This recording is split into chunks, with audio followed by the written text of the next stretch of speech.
Start with DPA over there. Yeah, Dieter Ebeling with DPA, the German press agency. Secretary General, it looks as if the European Union, as well as Serbia and Kosovo, want NATO and perhaps KFOR to play a role in case there is an agreement between Serbia and Kosovo, particularly about the north of Kosovo.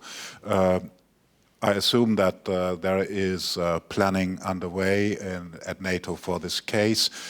To what extent is NATO ready to provide guarantees for both parties there to ensure the implementation of an agreement that yet has to be reached? And the second question, if I may, a very brief one, NATO-Russia, wouldn't it be a good sign if NATO and Russia could find a joint position towards the North Korean question? First on the Belgrade-Pristina dialogue, I really welcome all the efforts to find a political solution.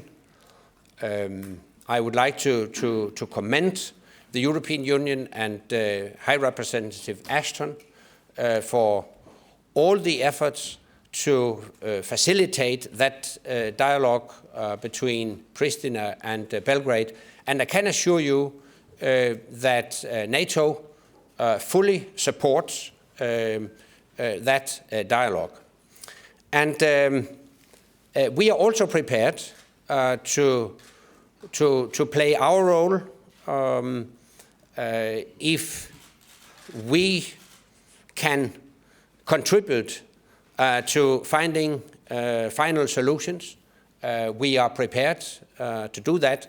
I am in a continuous contact with High Representative Ashton.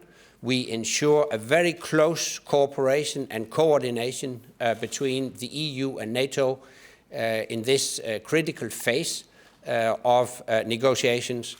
And we stand ready to make our contribution, if needed, to make sure that these negotiations can conclude with a positive result, which I hope to see very soon. Russia, North Korea. On Russia and North Korea and the upcoming meeting in the NATO-Russia Council, I would expect North Korea to be discussed at the NATO-Russia Council meeting. I appreciate that the international community, including Russia, has sent a very clear message to the North Korean leadership to refrain from provocations, to comply with all relevant United Nations Security Council resolutions, and to pursue dialogue with a view to finding peaceful solutions to the conflict in the Korean Peninsula. So basically, I think there is a common view as regards the way forward with the aim to resume a political dialogue in the Korean Peninsula. Reuters. Adrian Croft from Reuters, Secretary General. Are you optimistic that in the talks next week with Foreign Minister Lavrov that there could be progress or an agreement on the the missile defence question now? And I had a second question involves Syria. On Admiral Stavridis' blog last week, he said that NATO should be prepared to undertake further missions as agreed by the 28 nations of NATO on the Turkish-Syria border. Can you tell me what mission he might have had in mind there? Or is a no-fly zone again under consideration? Thank you. On the latter, I consider it just quite normal that our supreme allied commander expresses the intention to stand ready to take all necessary measures to ensure effective defense and protection of our ally Turkey. We don't have such concrete plans, but obviously if the situation evolves, it is our obligation as a military alliance to ensure such effective defense and protection of our ally, and that's the essence of what Admiral Stavridis has expressed. Now, on missile defense, I wouldn't expect a breakthrough in talks on missile defense during our meeting next week. But I would expect the issue to be raised and discussed. As you know, our invitation to Russia to cooperate on missile defense still stands. We hope that invitation will be considered positively in Moscow. Very much, of course, will depend on progress in the bilateral track between the United States and Russia. And I hope, I could add, I would also expect a dialogue between the US and Russia to be resumed during 2013, and hopefully that could also pave the way for some progress when it comes to missile defense. Kuna? Nawab Khan from the Kuwait News Agency, Kuna. Mr. Secretary General, last week the UAE opened an office here at the NATO headquarters. And yesterday there was a high-ranking delegation of NATO in Kuwait. So does these two developments point that the alliance is going to intensify its relations and cooperation with the ICI countries? And my second question is on Syria. You said that foreign ministers next week will discuss Syria. Perhaps they will reassess the current position of NATO on Syria. Thank you. First of all, let me stress that I do not expect a change of the current NATO position. As you know, we consider it our core task to ensure effective defense and protection of our allies, in this case Turkey. This is the reason why Patriot missiles have been deployed to Turkey, and we will take stock of that deployment. But I wouldn't expect any change of our general position on Syria. We do believe that the right way forward is a political solution to the conflict in Syria. Now, on our partnership with the Gulf states within the Istanbul Cooperation Initiative, I warmly welcome the opening of an UAE mission here at NATO headquarters. It is a significant step in strengthening the bonds between NATO and our partners. And more generally, I would expect such steps forward in our relationship with our partners within the ICI in the coming years. And I would definitely welcome that. Wall Street Journal.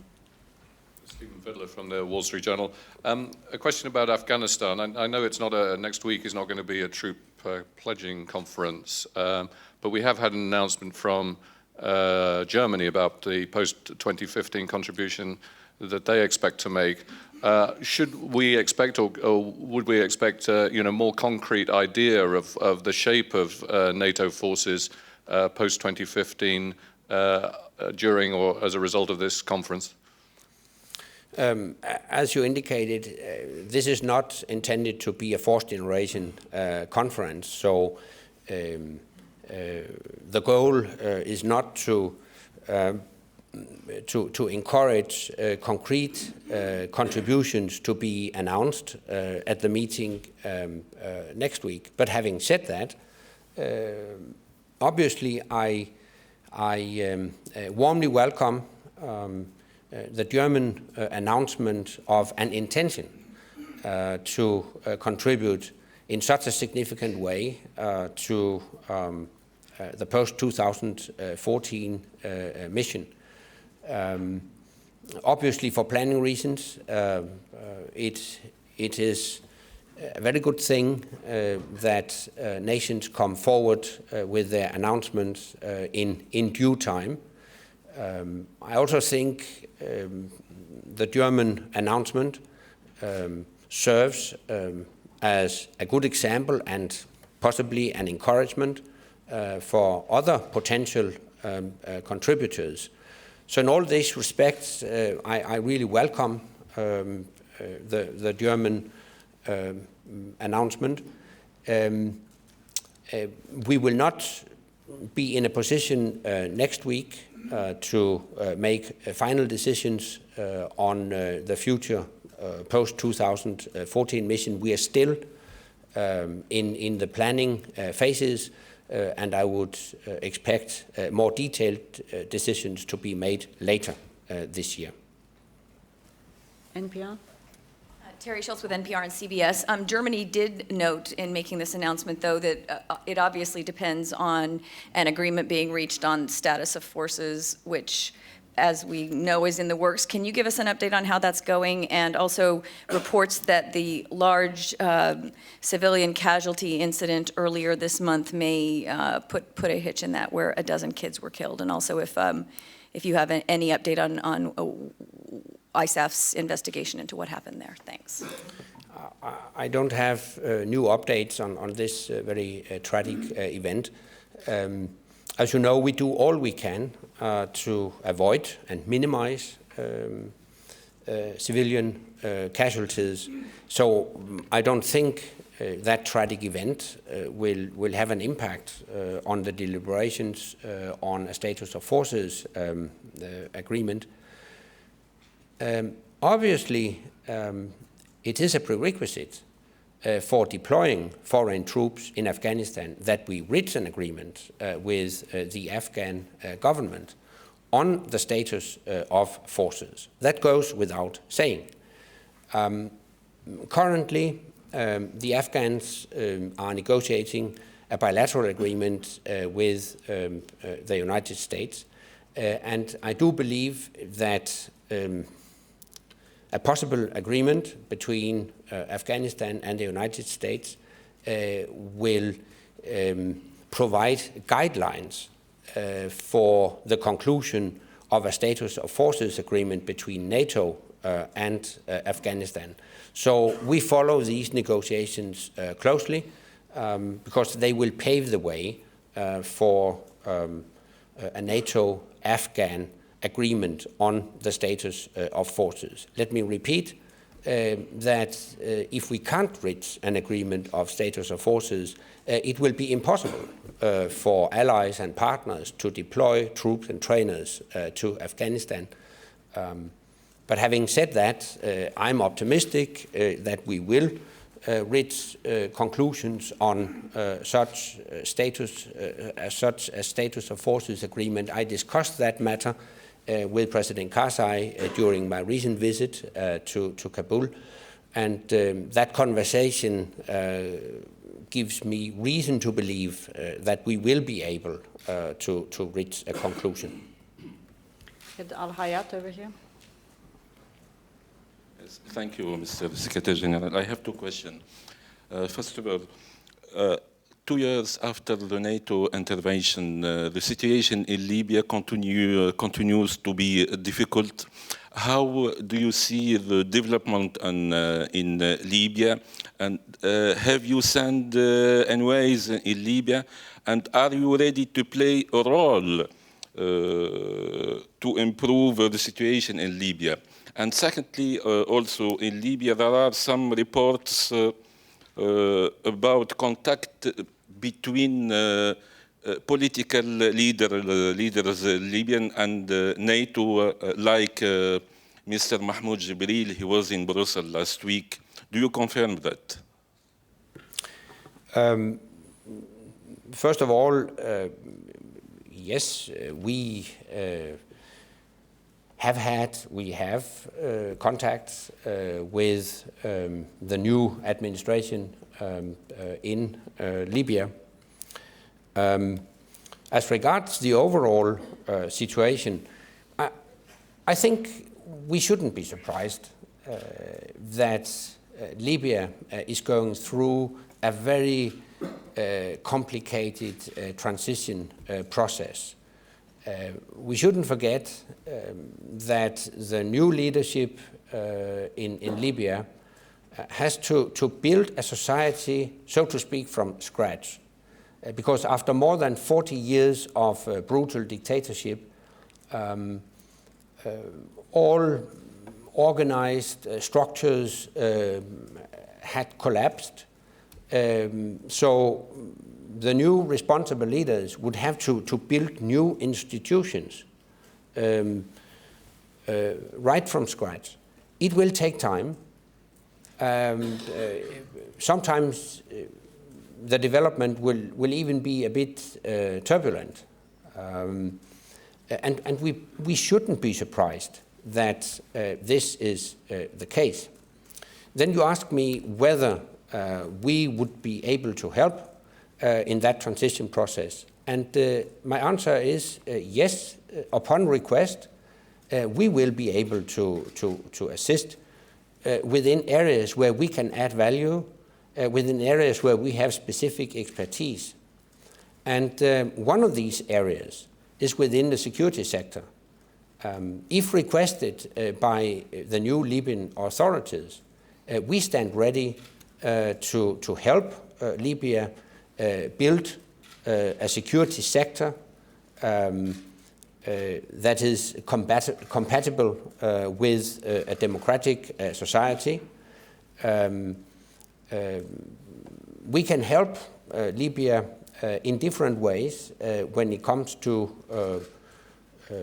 the construction of and reform of their security sector. But of course, it has to be demand-driven. It has to take place upon request of the Libyan authorities. If we receive such a request, I'm sure it will be considered positively by our allies. NTV, Turkey. Secretary General Sonomut from NTV Turkey. Since Israel and Turkey have resumed its talks and relations, I was wondering whether there is a more positive atmosphere in terms of cooperation with NATO and Israel, and whether this will be, I know that it won't be officially on the agenda of the foreign ministers, but whether now cooperation is resuming again. Thank you.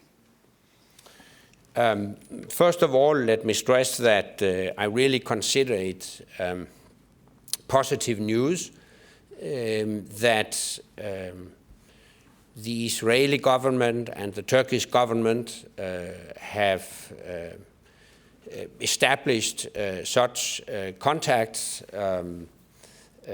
initiated such exchange of views after a long period of some political tensions. I really welcome that because I think that could also pave the way for a solution to a number of problems that have arisen in the wake of that dispute between Israel and Turkey. Having said that, I also think we have to realize that this is a gradual process. So I think we will see positive results also in an alliance context, step by step down the road. But definitely what has happened will facilitate such progress, without any doubt. That's all we have time for right now, but of course we hope to see you all bright and early on Tuesday morning for the ministerial. Thank you very much.